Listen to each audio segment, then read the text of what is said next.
Imagine que eu tenho um monte de cargas elétricas chegando nesse fio aqui, ó, através desse ponto aqui. Certo? As cargas elétricas, ao chegarem aqui, o que vai acontecer com elas? Na forma da corrente. Elas vão se dividir. Tá? Como se fossem carros. Imagine carros chegando aqui nessa bifurcação. Suponha que venha 500 carros através de uma rua. Ela chega nessa bifurcação e separa. É possível chegar a 500 carros aqui e sair 100 carros aqui, 100 carros aqui, 100 carros aqui? Se chegaram 500 e ninguém parou? Por que não?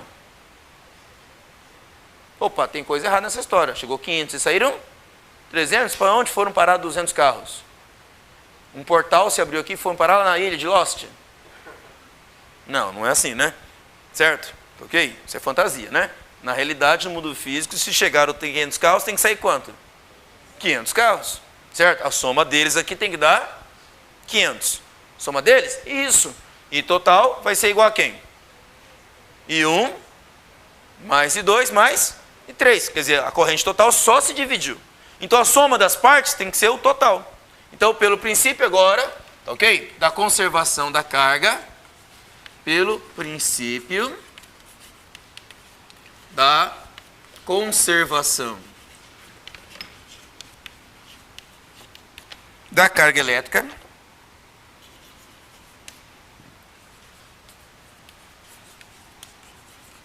elétrica, que resultado que nós vamos ter? Vamos lá. O I total vai ser igual a quanto? I total vai ser igual a I1 mais quem? Mais I2 mais quem? Mais I3. Na cor lá, I3. Certo? Então, a soma de I1 mais I2 mais I3 vai dar o I total na associação. Bom, sabendo disso, agora vamos imaginar aqui. Se cada I ali foi calculado separadamente aplicando a lei de Ohm, eu não posso substituir cada um daqueles I's aqui também? Então, no lugar do I total, quem que eu coloco no lugar do I total? U sobre R total. Olha lá, U sobre R total. Isso é igual. No lugar de I1, quem que eu posso colocar no lugar de I1? Isto. Nesse lugar aqui, posso colocar U sobre R1. Mais, no lugar de I2, quem que eu posso substituir no lugar do I2? O mesmo U sobre quem? R2. Mais, no lugar de I3, de novo o mesmo U sobre quem? R3. Sobre R3 aqui. Bom, qual é o fator comum em todos os termos aqui? Já que a tensão ela é constante. Então pode fazer o que agora com esses U's? Simplificar. Simplifico eles, certo? O que me resta? Que 1 sobre a resistência total é igual a quanto? 1 sobre R1 mais 1 sobre R2 mais 1 sobre R3. Repare, o resultado foi o mesmo que na associação de resistores em série? Foi o mesmo? Não, nós tivemos agora a soma dos inversos das resistências, dando o inverso da resistência total. 1 sobre é o inverso, né? Então a interpretação também é o inverso. Como assim? Aqui na associação de resistores em série, associar resistores em série é no final ter uma resistência maior que cada componente. Ou seja, eu estou dificultando a passagem da corrente quando eu coloco resistores em série. Aqui é o contrário. Quando eu coloco resistores em paralelos, eu não estou ofertando mais caminho para a corrente elétrica passar. Então, em vez de dificultar, eu estou facilitando. Em outras palavras, essa resistência total aqui, ela vai ser igual a um valor menor que cada componente. Entendeu? Menor que cada componente significa você vai facilitar a passagem da corrente elétrica. Tá? Então, a associação de resistores em série e a associação de resistores em paralelo tem características muito diferentes um do outro. Tá? Você está aumentando a dificuldade da passagem da corrente elétrica, portanto, tem uma resistência maior. O outro, você está facilitando a passagem da corrente elétrica, diminuindo a sua resistência total ou equivalente na associação. Tudo bem? Deixa eu fazer uma analogia para vocês entenderem como é que isso aqui é bem diferente. Ó. Pensa nas resistências como sendo portões. Portões por onde pessoas passam, por exemplo. E esses portões controlam o fluxo de pessoas, certo? Ok? E aí tem portões que dificultam mais e portões que dificultam menos. Seria o R1, R2, R3, dificuldades diferentes. Se eu pensar em portões, por exemplo, de um estádio de futebol. Imagina um estádio lotado de gente. 70 mil pessoas dentro do estádio. Certo? Se eu colocar ali portões, como é que eu devo colocar esses portões? Eles devem facilitar ou dificultar a saída das pessoas? Colocando mais portões. Eu devo facilitar ou dificultar ao colocar mais portões? Facilitar. Do que colocar apenas um. Imagine 50 mil pessoas saindo por um portão só. Por mais que o portão controle, certo? E você abra ou ele facilite a saída das pessoas, a dificuldade dele vai complicar a saída de todo mundo, não vai? Eu tenho muitas pessoas saindo por um portão só. Por outro lado, se eu colocar 3 portões em paralelo, que significa em paralelo? Ofertando mais caminhos para o pessoal sair. O que vai acontecer? Vai sair mais rápido. Significa a dificuldade total vai ser reduzida. Por mais que um portão seja difícil, colocando 3 fica mais fácil. Tá? Ao contrário, por exemplo, se eu pensar em portões de um presídio. Imagina um presídio lotado, 5 mil presos, certo? Você coloca lá 3 portões em paralelo. Melhor ou pior? Você está facilitando a saída dos presos. Pior. Mas um portão só já seria ruim, né? O que eles fazem em geral? Colocam vários portões, não colocam? Mas não em paralelo. Porque não está se pensando em facilitar a saída deles, né? O que está pensando no presídio é exatamente o contrário, né? Você quer colocar portões para quê? Vai dificultar. Porém, só vai chegar no último portão, um presidiário, ele só vai conseguir chegar no último portão se ele passou pelo penúltimo, pelo antepenúltimo e todos pelos portões que estão aí anteriormente. Então, como é que devem ser colocados os portões? Em série. Entendeu? Eu tenho que colocar portões em série, para que o presidiário só possa chegar no último portão, depois que ele passou por todos os portões associados anteriores a ele. E só tem um caminho. O presidiário não pode sair lá do portão por vários caminhos, tem várias opções, né? Ele só pode ter um, e cada trecho do caminho tem um portão. O objetivo ali é dificultar ainda mais a saída deles. Entendeu? Então, no presídio, pensa em portões em série. Já no estádio de futebol, pensa em portões em paralelo. Certo? Então, entendeu a diferença? Se é possível haver uma associação mista, onde parte do resistor, parte do circuito é em série e parte é em paralelo. Vou fazer um caso desse, tá? Vou até mostrar para vocês como é que pode ser um circuito misto. Um circuito misto é quando eu misturo os dois tipos de associação, tanto em série quanto em paralelo. Tá? Vou mostrar primeiro um circuito básico aqui, tá? Exemplo de circuito misto aqui. Ok? Eu vou colocar 2 resistores inicialmente aqui em série.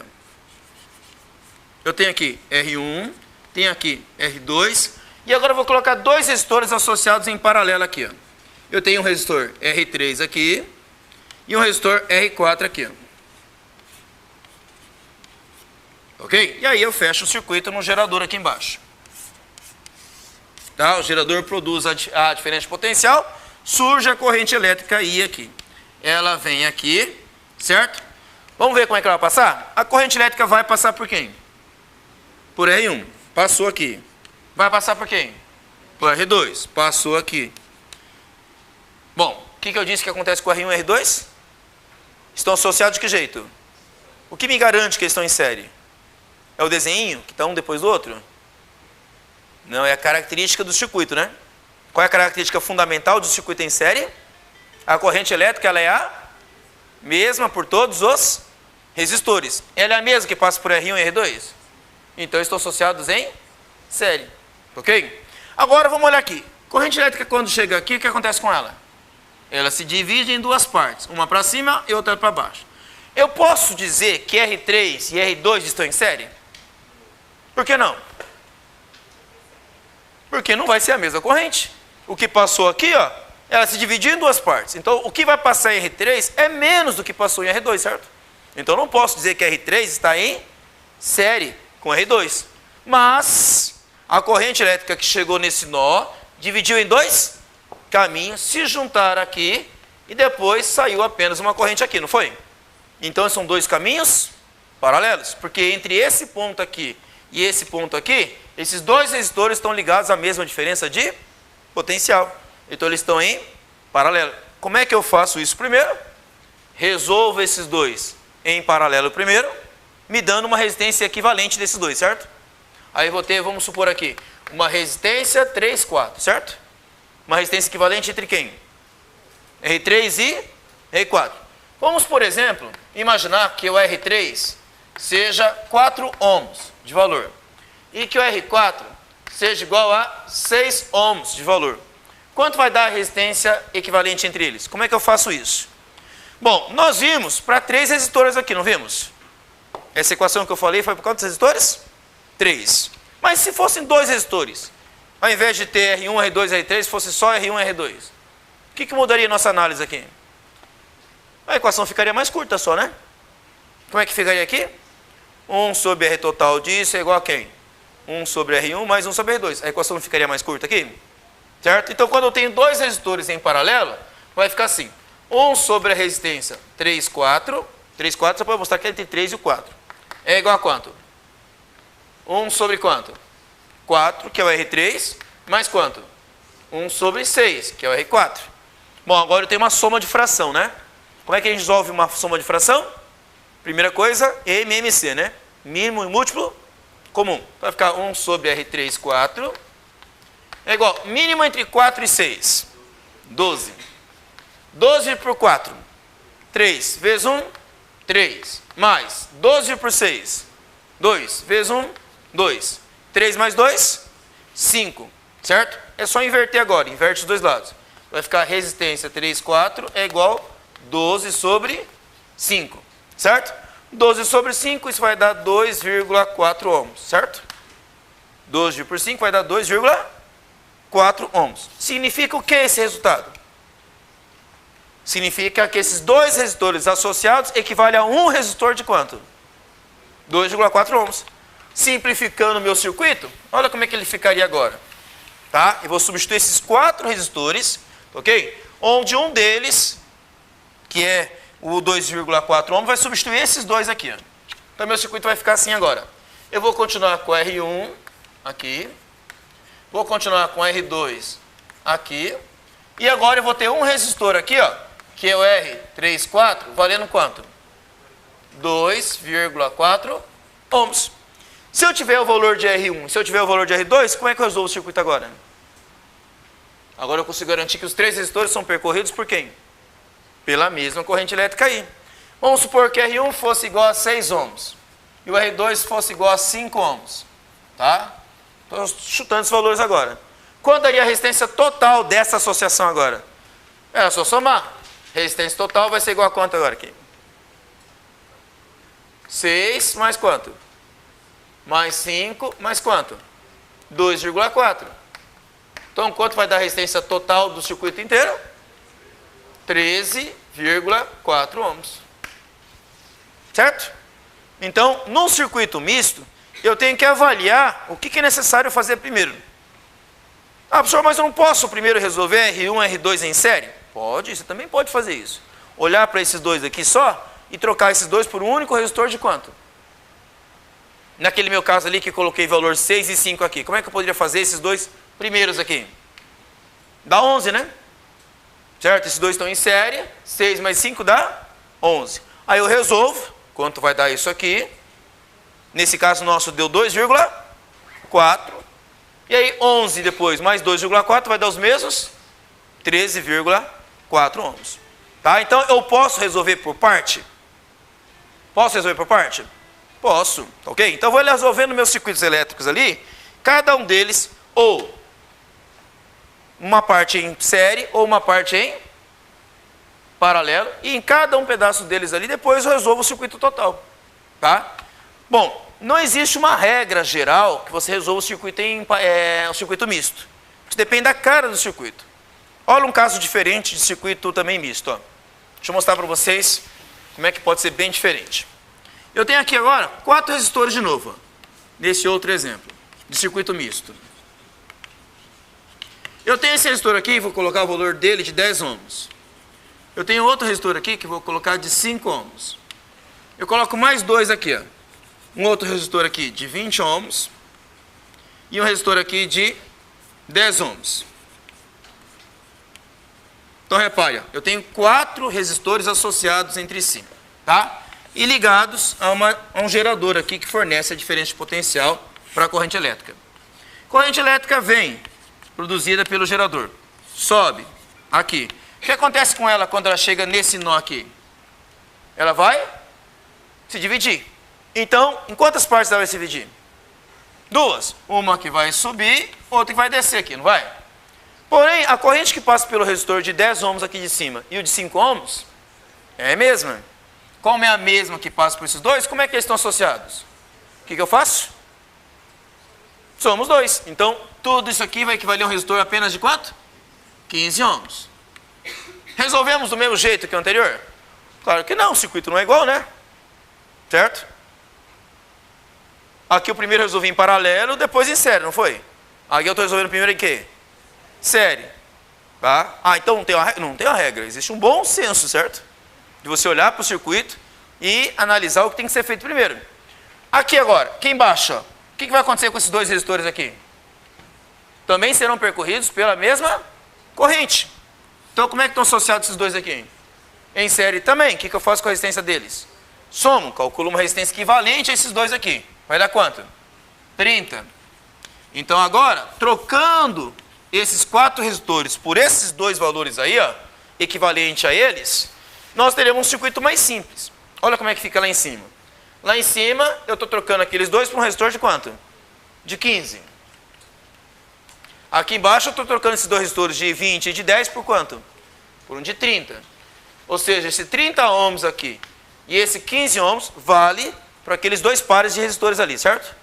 Mas como é que os de 15 e o de 30 agora estão associados entre si? Olha lá, olha o gerador aqui embaixo. Tá? Esse circuito aqui equivale a isso. Corrente elétrica vem por aqui, sobe por aqui. Quando ela chega aqui, o que vai acontecer com ela? Vai dividir em quantas partes? 2.